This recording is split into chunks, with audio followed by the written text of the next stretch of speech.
तो डिमांड क्या है?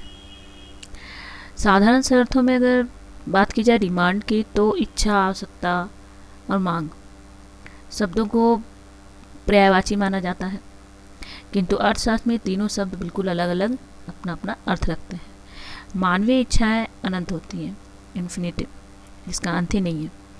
जिन इच्छाओं की पूर्ति के लिए सीमित साधन व्यय करने को हम तैयार होते हैं, मतलब जो हमारी इच्छाएं हैं और उसकी पूर्ति करने के लिए हमारे पास जो साधन सीमित हैं, लिमिटेड हैं, फिर भी उसको हम लोग खर्च करने के लिए रेडी हो जाते हैं, वे इच्छाएं हमारी आवश्यकता बन जाती हैं।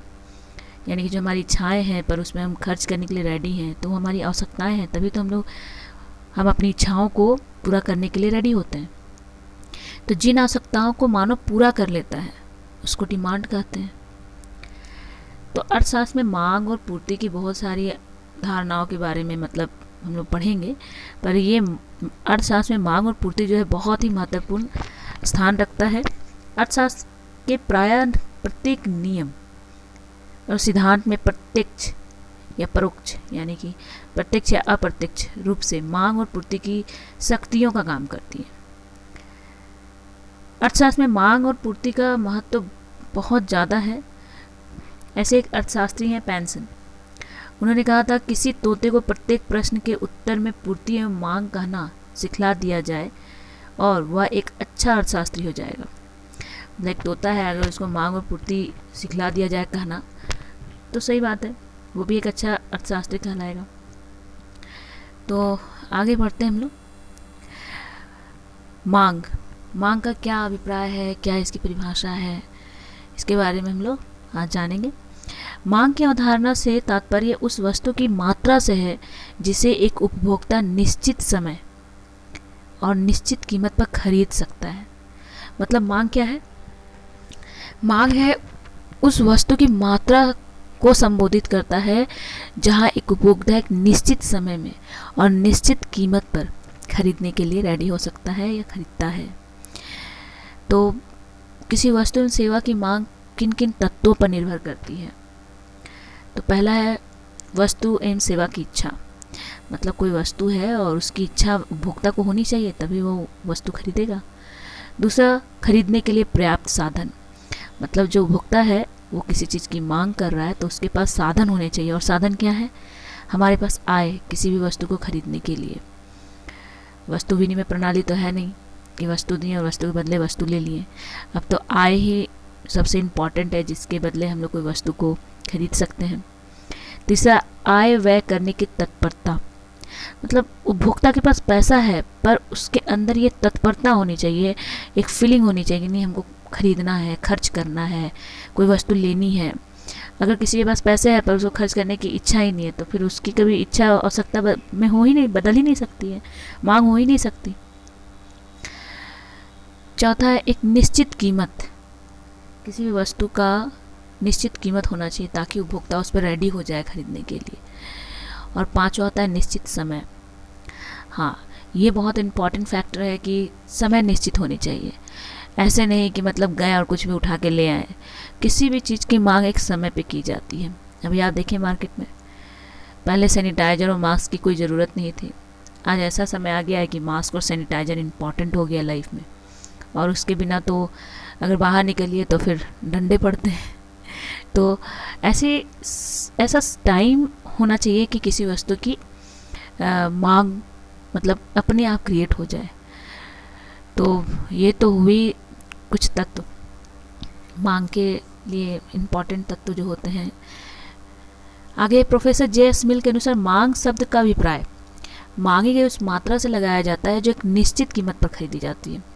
Professor JS. मिल के अनुसार जो मांग शब्द है उस मात्रा से मतलब लगाया जाता है जो एक निश्चित कीमत पर खरीदी जाती है। Professor JS. मिल का कहना था कि मांग है, ऐसे ऐसे नहीं होता है, कोई निश्चित मात्रा है और निश्चित कीमत है जिस पे उपभोक्ता रेडी होता है खरीदने के लिए। उनकी भी बात सही है।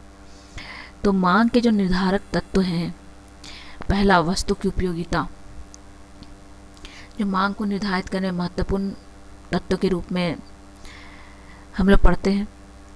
उपयोगिता का अर्थ है आवश्यकता, जो वस्तु अधिक उपयोगी होती है उसकी मांग अधिक होती है। ये भी बात सही है, जिस वस्तु की आवश्यकता हम लोगों के लाइफ में बहुत ज़्यादा है उसकी मांग अधिक होगी, तथा कम उपयोगिता वाली वस्तु की मांग कम होगी। यस, हम लोग अभी का उदाहरण ले लें तो अभी हम लोगों के लाइफ में सबसे ज़्यादा इम्पोर्टेंट क्या है? अभी हम लोगों को चाहिए कि वैक्सीनेशन हमारे लिए बहुत ज़्यादा ज़रूरी है, तो अभी उसकी मांग बहुत अधिक है। और अभी बाकी किसी और चीज़ को हम लोग क्या कर सकते हैं, उसका डिमांड नहीं है तो उसको हम लोग क्यों जाएंगे परचेज़ करने के लिए? तो जिसमें उपयोगिता है, जिसकी मांग बहुत ज़्यादा है, तो उसको हम लोग खरीदेंगे। दूसरा, संबंधित वस्तुओं की कीमत। जो भी वस्तु है उसे संबंधित, उसके भी कुछ क्वालिटी है। तो दो तरह की वस्तुएं होती हैं। पहला, स्थानापन्न वस्तुएं।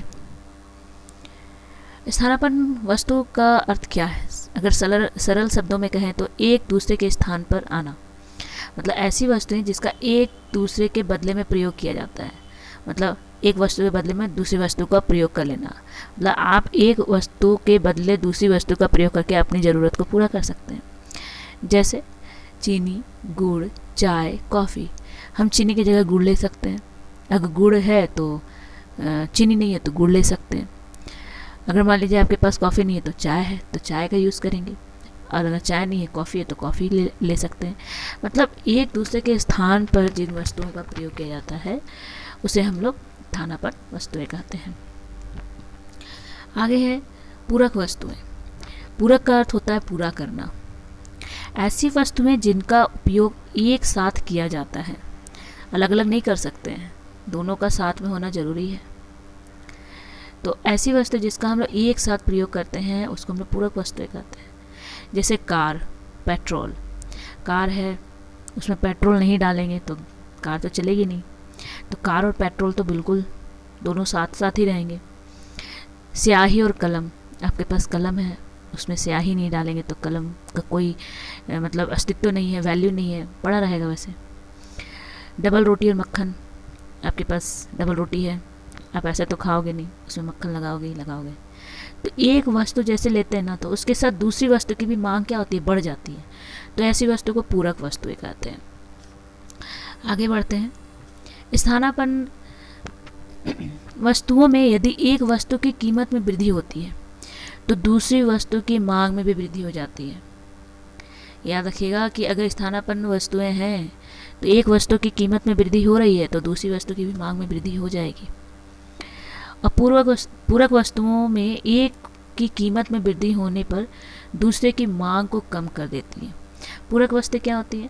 अगर एक वस्तु की कीमत में वृद्धि हो गई तो दूसरी जो उसके साथ यूज़ की जाती है तो उसकी मांग ऑटोमेटिक क्या हो जाएगी, कम हो जाएगी। नेक्स्ट है वस्तु की कीमत। वस्तु की कीमत एवं वस्तु की मांग में विपरीत संबंध पाया जाता है। जैसे वस्तु की कीमत अगर बढ़ेगी तो वस्तु की मांग क्या हो जाएगी, कम हो जाएगी। सही बात है। किसी भी वस्तु की कीमत अचानक बढ़ जाए तो लोग उसकी मांग थोड़ा करेंगे, नहीं करेंगे, तुरंत उसकी मांग क्या हो जाएगी, कम हो जाएगी। चौथा है आय स्तर। उपभोक्ता की आय जितनी अधिक होगी उसकी मांग उतनी ही अधिक होगी। ये भी बात सही है। जिन उपभोक्ताओं की आय बहुत ज़्यादा होती है वो अलग अलग चीज़ों की मांग करते हैं, अधिक उपभोग करते हैं, अधिक खर्च करते हैं। और जिनकी आय कम है वो कम में ही अपना गुजारा करते हैं। पांचवा, धन का वितरण। धन के वितरण से अभिप्राय समाज में धनी एवं निर्धन के बीच असमानता। अब है कि हमारे समाज में सभी लोग तो अमीर है नहीं, कोई ज़्यादा अमीर है, कोई कम है, कोई मिडिल क्लास फैमिली है, उससे भी मतलब नीचे हैं लोग, कोई गरीब है, तो अलग अलग वर्ग में बटे हुए हैं। तो वस्तु की मांग पर धन के वितरण का भी प्रभाव पड़ता है। अब है कि वस्तु की जो मांग है तो उस पर धन के वितरण का प्रभाव पड़ता है। समान धन वितरण के से वस्तुओं और सेवाओं की मांग बढ़ती है। अब है कोई वस्तु की जो कीमत है समान है तो लगभग सब कोई खरीदेंगे ही खरीदेंगे। अब अचानक किसी वस्तु की दाम बहुत ज़्यादा हो गई तो गरीब लोग तो नहीं खरीदने जाएंगे। तो वस्तुओं की कीमत ऐसी होनी चाहिए कि सभी वर्ग के लोग खरीद सकें।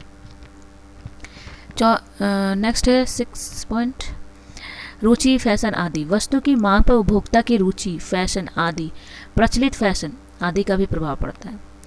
ये भी है कि किसी वस्तु की मांग कर रहे हैं उपभोक्ता तो उसकी रुचि इंटरेस्ट होनी चाहिए, उसका फैशन से भी मतलब लगाव होना चाहिए कि नहीं हम जो ले रहे हैं वो सच में मेरे पे अच्छा लगेगा कि नहीं। अब आदत है, वो हैबिचुएटेड है उस वस्तु को लेने के लिए, तो भाई वो तो लेगा ही लेगा। तो ये सारी चीज़ें उपभोक्ता से जुड़ी होती हैं जिसके कारण मांग प्रभावित होता है। भविष्य में कीमत निर्धारण की आशा। अब है कि वस्तु की भविष्य में कीमत परिवर्तन की आशा का भी मांग पर प्रभाव पड़ता है। भविष्य में कीमत कम होने की आशा से उपभोक्ता उस वस्तु की मांग कम कर देता है। अब ऐसा होता है कि किसी वस्तु की कीमत फ्यूचर में क्या हो गई, कम हो गई, तो लगता है कि अरे उसका दाम कम हो गया तो उसका क्वालिटी अच्छा नहीं होगा, ऐसा मतलब एक मेंटालिटी हो जाता है लोगों का। तो फिर क्या होता है, वस्तु की मांग कम हो जाती है और कीमत बढ़ने की संभावना वस्तु की मांग को भी बढ़ा देता है।